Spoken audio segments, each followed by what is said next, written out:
लोकसभा आम चुनाव 2024 के प्रथम चरण के चुनावों में 58.28% मतदान हुआ है। इन चुनावों में 2019 के मुकाबले महिला और पुरुष मतदाताओं के मतदान प्रतिशत का अंतर कम हुआ।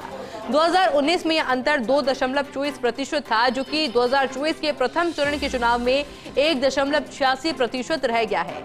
मतदान दलों की मतदान सामग्री जमा कराने के बाद मिली अंतिम रिपोर्ट के अनुसार निर्वाचन विभाग ने पहले चरण के 12 लोकसभा क्षेत्र का मतदान प्रतिशत जारी कर दिया। जिन क्षेत्रों में शुक्रवार को मतदान हुआ, उन क्षेत्र में वर्ष 2019 में 63.71% मतदाताओं ने मतदान किया और ऐसे में पिछली बार से तुलना करें तो इस बार 5.41% मतदान कम हुआ है। प्रधानमंत्री नरेंद्र मोदी बांसवाड़ा जिला मुख्यालय पर कॉलेज मैदान में विजय संकल्प सभा को संबोधित करेंगे। यहां बांसवाड़ा डूंगरपुर लोकसभा सीट से भाजपा प्रत्याशी महेंद्रजीत सिंह मालवीय के समर्थन में चुनावी सभा को संबोधित कर बांसवाड़ा डूंगरपुर सहित मेवाड़ के मतदाताओं को भी साधेंगे। प्रधानमंत्री मोदी के सभा को लेकर कॉलेज मैदान में विशाल डोम बनाया गया और उसमें आवश्यक व्यवस्थाएं की गई है।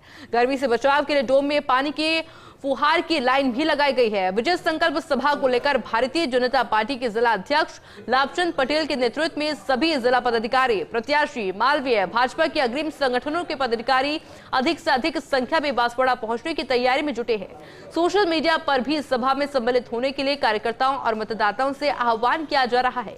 इधर पूर्व प्रदेश अध्यक्ष अरुण चतुर्वेदी बांसवाड़ा के प्रवास पर है। उन्होंने प्रधानमंत्री मोदी की सभा की तैयारी को लेकर कॉलेज मैदान पहुंचकर आवश्यक निर्देश पार्टी पदाधिकारी को दिए। इस दौरान सांसद कनकमल कटारा, भाजपा जिला अध्यक्ष लाभचंद पटेल, मीडिया प्रभारी संजय पांड्या आदि मौजूद रहे। लोकसभा के चुनाव का प्रथम चरण राजस्थान में ऐसे 12 सीटों पर मतदान कल पूरा हुआ है। उसका दूसरे चरण के नाते से पार्टी की सक्रियता जो थी उसको लगातार हम बढ़ाते जा रहे हैं और उसी क्रम में कल माननीय प्रधानमंत्री श्रीमान नरेंद्र मोदी जी की 2 सभाएं, एक जालौर में भीनमाल में रहेगी और उसके बाद दोपहर बाद आपके बांसवाड़ा डूंगरपुर क्षेत्र की बांसवाड़ा में रहेगी। प्रधानमंत्री जी इस सभा को संबोधित करेंगे और इसमें पूरे इस क्षेत्र के हमारे प्रत्याशी, उनके लिए वोट देने की अपील रहेगी। 1 बजे प्रधानमंत्री जी यहाँ पहुँचेंगे। उसके बाद उनके साथ साथ पार्टी के प्रदेश के अध्यक्ष और यहाँ के स्थानीय सभी लोग, यहाँ के सांसद, उदयपुर के सांसद, ऐसे सब लोग भी इस मंच पर उपस्थित रहेंगे। और देखिए, मैं आगे बात की जाए, लोकसभा क्षेत्र से भाजपा प्रत्याशी दामोदर अग्रवाल के समर्थन में आज चुनावी जनसभा को संबोधित करने केंद्रीय गृह मंत्री अमित शाह पहुंचे, जहां अमित शाह ने कांग्रेस और इंडिया गठबंधन पर जमकर हमला बोला। उन्होंने कहा कि सोनिया गांधी राहुल गांधी को प्रधानमंत्री बनाना चाहती है, जबकि मोदी भारत को महान बनाना चाहते हैं। भीलवाड़ा लोकसभा क्षेत्र से इस बार भाजपा ने दामोदर अग्रवाल को प्रत्याशी बनाया, जहां भाजपा प्रत्याशी दामोदर अग्रवाल के समर्थन में शाहपुरा जिले के शकरगढ़ कस्बे में चुनावी जनसभा का आयोजन भी हुआ।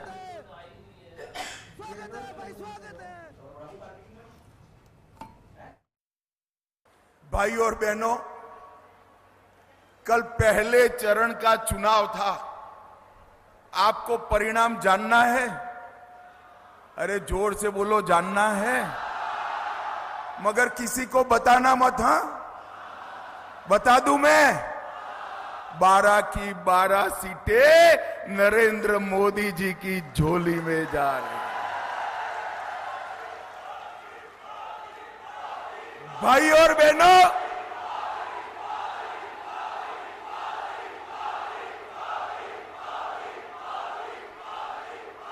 भाई और बहनों, राजस्थान क्रिकेट की भाषा में कहूं तो हैट्रिक कर तीसरी बार 25 की 25 सीटें नरेंद्र भाई को देने जा रहा है। मैं कल रात को उदयपुर रुका था, प्रदेश के नेताओं के साथ, मुख्यमंत्री जी के साथ स्टॉक टेकिंग ले रहा था। उन्होंने कहा, भाई साहब, यहां गहलोत जी अपने बेटे में उलझ कर रह गए हैं, बेटे में उलझ कर। मैंने कहा, क्या होगा बेटा का? तो कि बेटा भी बड़ा मार्जिन से हार रहा है। 25 की 25 सीटें भाजपा की झोली में। आपका एक दिया हुआ दामोदर जी को हर वोट नरेंद्र मोदी को प्रधानमंत्री बनाने वाला। भाई और बहनों, ये 10 साल के अंदर मोदी जी ने जितने भी वादे किए, ये सारे वादे पूरा करने का काम नरेंद्र मोदी जी ने किया। मुझे बताओ भाइयों बहनों, ये धारा 370 हटानी चाहिए या नहीं हटानी चाहिए? जोर से बोलो, हटानी चाहिए या नहीं हटानी चाहिए? ये कांग्रेस पार्टी अपने अनौरस बच्चे की तरह 70 साल तक धारा 370 को संभाल कर बैठी थी। मोदी जी ने 5 अगस्त 2019 को धारा 370 को समाप्त कर दिया और कश्मीर को हमेशा के लिए भारत का हिस्सा बनाने का काम नरेंद्र मोदी जी ने किया। मुझे बताओ भीलवाड़ा वालों, इतनी चिलचिलाती धूप में खड़े हो, मुझे बताओ कश्मीर में और अयोध्या में राम मंदिर बनना चाहिए या नहीं बनना चाहिए? माताएं भी बताए बनना चाहिए या नहीं बनना चाहिए? एक कांग्रेस पार्टी राम मंदिर के मुद्दे को लटकाती रही, अटकाती रही, भटकाती रही। आपने मोदी जी को दूसरी बार प्रधानमंत्री बनाया, 5 ही साल में कोर्ट का फैसला भी आया, भूमि पूजन भी हो गया और प्राण प्रतिष्ठा होकर जय श्री राम हो गया। भारतीय जनता पार्टी के चाणक्य केंद्रीय गृह मंत्री अमित शाह ने आज कोटा में भाजपा प्रत्याशी ओम बिरला के समर्थन में रैली को संबोधित किया। सीआईटी ग्राउंड में आयोजित विजय संकल्प महारैली में कोटा बूंदी के बड़ी तादाद में भाजपा कार्यकर्ता और आमजन पहुंचे। केंद्रीय गृह मंत्री अमित शाह ने देश में एक बार फिर प्रधानमंत्री नरेंद्र मोदी की सरकार बनाने के लिए लोगों से वोट देने की अपील की और भारी मतों से ओम बिरला को एक बार फिर से विजय दिलाने की अपील की। सभा में पहले भाजपा प्रत्याशी ओम बिरला ने संबोधित भी किया। इतने सालों तक गरीबी हटाओ के नारे से वोट लिया, गरीबों का कुछ नहीं किया। मोदी जी ने 25 करोड़ गरीबों को गरीबी रेखा के बाहर निकालने का काम नरेंद्र मोदी। भाइयों बहनों, हम 400 पार की बात करते हैं तो कांग्रेस के पेट में दर्द आता, वो झूठ फैला रही कि 400 सीटें भाजपा को मिलेगी तो आरक्षण चला जाएगा। एक झूठ के सरदार है। हमारे पास पूर्ण बहुमत 10 सालों से, आपने 14 में भी पूर्ण बहुमत, 19 में भी दिया। हमने बहुमत का उपयोग आरक्षण हटाने के लिए नहीं किया। आपका आशीर्वाद मेरी हमेशा ऊर्जा रही और मैंने कोशिश की एक बेटे भाई के रूप में मैं आपके साथ खड़ा हूं। और आज मैं इस मंच से खड़े होकर कह सकता हूं कि इस 25 साल के राजनीतिक जीवन के अंदर मैंने कभी जातियों और धर्म के आधार पर राजनीति नहीं की। मैंने लोगों में विश्वास और भरोसे को जीतने का काम किया। मैंने लोगों को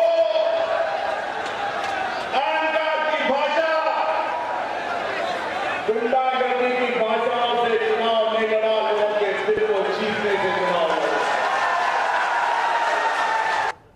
उत्तर प्रदेश के मुख्यमंत्री योगी आदित्यनाथ मेवाड़ की धरा से कांग्रेस पर जमकर गरजे। राजसमंद के भीम कस्बे के मेला ग्राउंड में जनसभा को संबोधित करते हुए योगी आदित्यनाथ ने कहा कि 2004 से 14 तक देश में आतंकी जगह जगह विस्फोट कर लोगों की जान लेते हैं। आतंकियों को बिरयानी खिलाई जाती है, लेकिन आज केंद्र में वो सरकार है जो आतंकियों को घर में घुसकर मारने की ताकत रखती है। मुख्यमंत्री योगी ने कहा कि राजसमंद जिले से उनका पुराना नाता है। यहाँ के कांकरवा गांव से उन्हें दादा गुरु गोरखनाथ पीठ पहुंचे थे, जहां से उन्होंने राष्ट्रवाद की अलग जगाई थी। राजसमंद ऐसा जिला है जो महाराणा प्रताप पन्ना, धाय और मीराबाई की कर्मभूमि है। मीराबाई का राजस्थान के साथ ही उत्तर प्रदेश से भी गहरा नाता है। अयोध्या में भगवान राम के मंदिर का निर्माण हो चुका है और इस बार रामनवमी पर हजारों श्रद्धालुओं ने वहां पहुंचकर दर्शन किए। इस जनसभा में क्षेत्र के कई भाजपा नेता, मंत्री और पदाधिकारी मौजूद रहे।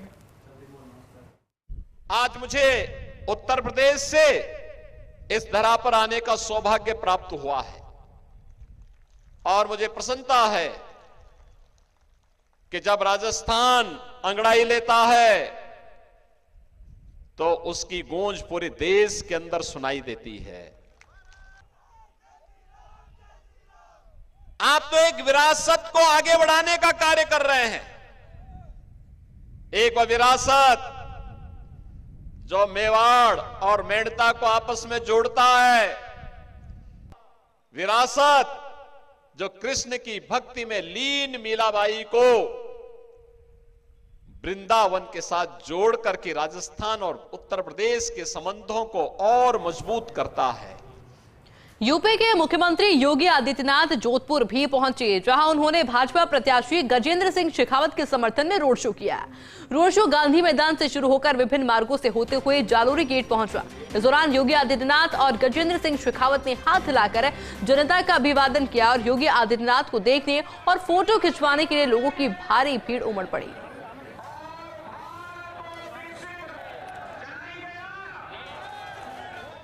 खबर जयपुर से है, जहां जैन समाज सी स्कीम की ओर से महावीर जयंती की पूर्व संध्या पर अहिंसा सर्कल पर भव्य दीपोत्सव कार्यक्रम आयोजित किया गया।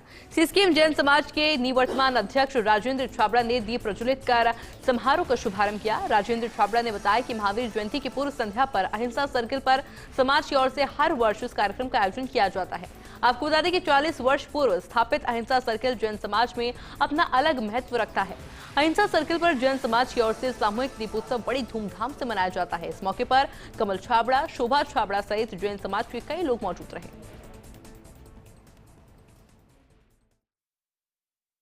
सी स्कीम जैन समाज की ओर से पिछले 25 वर्षों से ये दीप प्रज्वलन का कार्यक्रम आयोजित किया जाता है। सामूहिक रूप से पूरा समाज जुड़ता है और पूर्व संध्या पर ये चक्कर पर जो ये दीप प्रज्वलन होता है, ये अपने आप में अद्वितीय है। पूरे शहर में ये अपने प्रकार का अनूठा कार्यक्रम है। सीकर के फतेहपुर से खबर है, जहां फतेहपुर में गाड़ी खाई में पलट गई। 5 लोग घायल हो गए हैं, जबकि एक की मौत हो गई है। कोलासर सालासर के निवासी घायल बताए जा रहे हैं। 2 गंभीर घायलों को सीकर रेफर किया गया है। धानुका जिला अस्पताल में इलाज फिलहाल सभी का चल रहा है। डाबरी से बारात वापस कोलासर जा रही थी। बलोद बड़ी पेट्रोल पंप के सामने ये पूरा हादसा हुआ। बड़ी खबर इस वक्त की आपको बता रहे हैं सीकर के फतेहपुर से, जहां फतेहपुर में गाड़ी खाई में पलटी खा गई।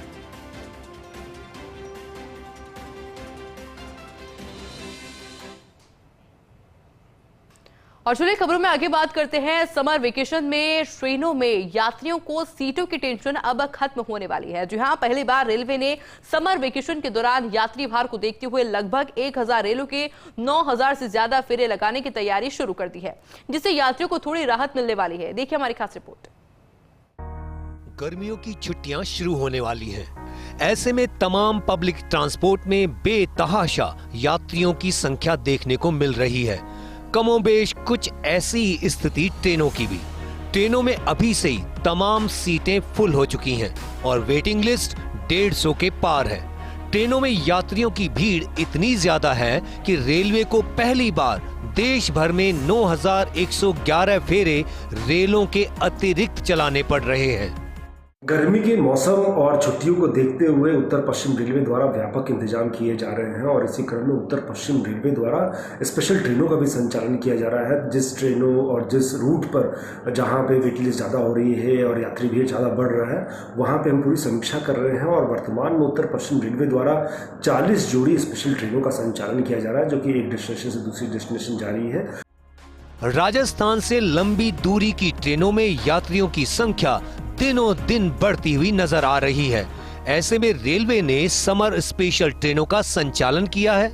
सिर्फ उत्तर पश्चिम रेलवे में यात्री भार इतना ज्यादा है कि NWR के चारों मंडल जोधपुर, बीकानेर, अजमेर और जयपुर में रेलों के 1623 अतिरिक्त फेरे लगाए जा रहे हैं। यानी समर स्पेशल रेलें अकेले NWR में 1623 फेरे लगाएंगी। इस बार समर स्पेशल रेलों में भीड़ इसलिए भी ज्यादा है क्योंकि सिर्फ AC डिब्बों में बढ़ोतरी की जा रही है, जबकि साधारण श्रेणी के डिब्बे नदारद हैं। जो यात्री जिनको वेटलिस्ट ज़्यादा बढ़ रही है उन रूट पर और भी समीक्षा करके और भी स्पेशल ट्रेनों का संचालन करें। साथ ही साथ हम ये भी प्रयास कर रहे हैं कि जो रेगुलर नियमित ट्रेनें जो चल रही हैं उनमें भी हम एडिशनल कोच लगाएं ताकि यात्री को और जो है वेटलिस्ट जो है कम कर सके। इसके अलावा चूंकि स्टेशनों पर भीड़ बढ़ रही है और जो है हमें उस पर भी व्यापक इंतजाम हम कर रहे हैं। स्टेशनों पर हम यात्रियों को सुविधा पहुँचाने के हिसाब से हमने ठंडे पानी की व्यवस्था, वाटर कूलर जहाँ पे है उनको हमने ठीक कराया है। इसके अलावा भीड़ चूंकि बढ़ रही है इसलिए जो टिकटिंग एरिया हमारा वहाँ पे हम एडिशनल टिकट विंडो लगा रहे हैं।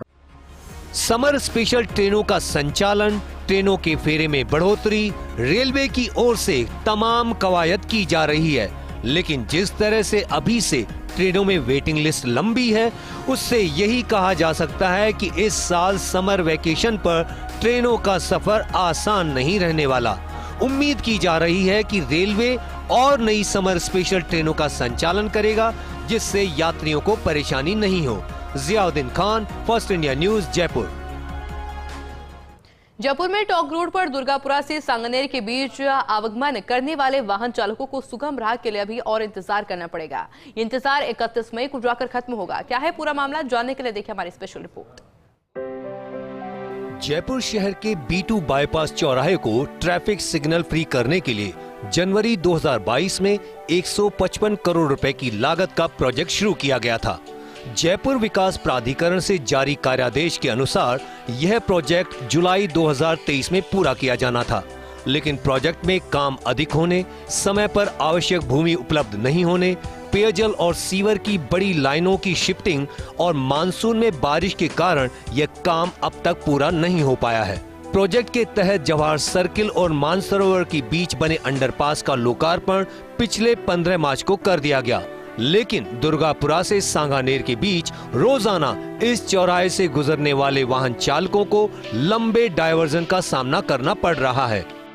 यह एक ट्रैफिक सिग्नल फ्री प्रोजेक्ट है जिसके पूरा होने पर वाहन चालकों को चौराहे पर रुकना नहीं पड़ेगा। वाहन चालक चौराहे पर कहीं से कहीं भी बिना रुके जा सकेंगे। जवाहर सर्किल से मानसरोवर के बीच अंडरपास शुरू कर दिया गया है। दुर्गापुरा से सांगानेर के बीच वाहन चालकों की आवाजाही पहले की तरह ही रहेगी। सांगानेर से जवाहर सर्किल की तरफ जाने वाले वाहनों के लिए क्लोवर लीफ होगा। दुर्गापुरा से मानसरोवर की तरफ जाने वाले वाहनों के लिए भी क्लोवर लीफ होगा। अंडरपास के दोनों तरफ एंट्री एग्जिट पॉइंट पर बड़े गेट का निर्माण होना था, लेकिन JDA अब इन गेटों का निर्माण नहीं कराएगा। दोनों क्लोवर लीफ का काम अभी चल रहा है। क्लोवर लीफ के स्लैब के निर्माण के दायरे में स्टेट हैंगर की तरफ जाने वाली सड़क के कोने की निजी भूमि का कुछ हिस्सा शामिल है। इस हिस्से पर JDA ने जमीन मालिक से आपसी समझाइश कर स्लैब डाल दिया है। हालांकि सर्विस रोड के लिए भूमि के अधिग्रहण की कार्यवाही भारी लेट लतीफी की शिकार है। जयपुर विकास प्राधिकरण ने प्रोजेक्ट का काम पूरा करने के लिए इस 30 जून तक की डेडलाइन रखी है। यहाँ अंडरपास के निर्माण के कारण चौराहे पर सतह करीब 2 मीटर ऊंची हो गई है।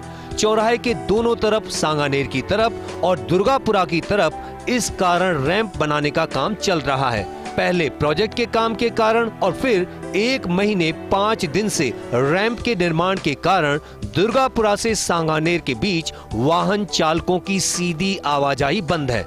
वर्तमान में दुर्गापुरा से सांगानेर के बीच आवागमन के लिए ट्रैफिक डाइवर्ट किया हुआ है। सांगानेर से आने वाले वाहनों को स्टेट हैंगर वाली सड़क की तरफ डाइवर्ट किया गया है। यहाँ से वाहन चालक जवाहर सर्किल होते हुए आश्रम मार्ग से वापस टोंक रोड की तरफ आते हैं। दुर्गापुरा से सांगानेर आने वाले वाहन चालकों को आश्रम मार्ग पर डाइवर्ट किया गया है। आश्रम मार्ग से जवाहर सर्किल होते हुए स्टेट हैंगर वाली रोड से टोंक रोड की तरफ वाहन चालकों को जाना पड़ता है। B2 बाईपास चौराहे के आर पार आवागमन के लिए वाहन चालकों को लंबा चक्कर काटना पड़ रहा है। इसके लिए सफर में समय भी अधिक लग रहा है और वाहनों का ईंधन भी अधिक खर्च हो रहा है। जेडीए ने 31 मई तक चौराहे पर निर्माणाधीन रैंप का काम पूरा करने का लक्ष्य रखा है।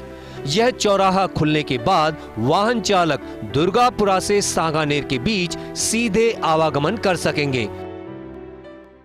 कांग्रेस सरकार के समय शुरू हुआ यह प्रोजेक्ट विभिन्न कारणों से लेट लतीफी का शिकार रहा है।